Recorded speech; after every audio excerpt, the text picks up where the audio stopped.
অবশেষে পর্দা নামছে ঢাকা আন্তর্জাতিক বাণিজ্য মেলার ২৯তম আসরের। তবে লোকসান কাটানোর জন্য সময় আরও এক সপ্তাহ বাড়ানোর দাবি জানিয়ে মেলা আয়োজক কমিটির বরাবর আবেদন করেও কোনো লাভ হয়নি মেলার ব্যবসায়ী ও গেট ইজারা কর্তৃপক্ষের।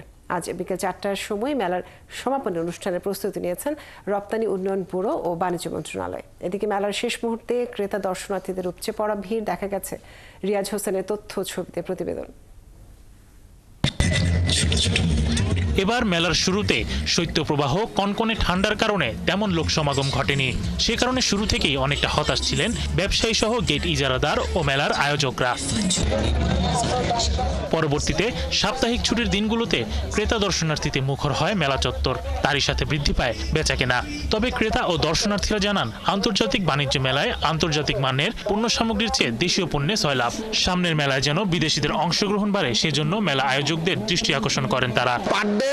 আপনার ৩০,০০০ টাকার উপরে খরচ, আমার সেল হয়েছে ৪,০০০, ৯,০০০। আমরা আজকে হিসাব করলাম আমাদের মেলা সহ আমরা ৭ লাখ টাকা লস খাইছি। আন্তর্জাতিক বাণিজ্য মেলা আসলে আন্তর্জাতিক না, সবই তো আমাদের দেশি জিনিসই মনে হচ্ছে।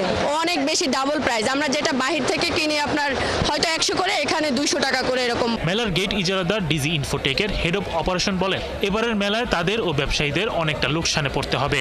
লোকসান কাটানোর জন্য মেলার সময় বাড়াতে ইপিবি বরাবর ব্যবসায়ী ও গেট ইজারা কর্তৃপক্ষ থেকে লিখিতভাবে আবেদন করা হলেও কোনো সাড়া পাওয়া যায়নি।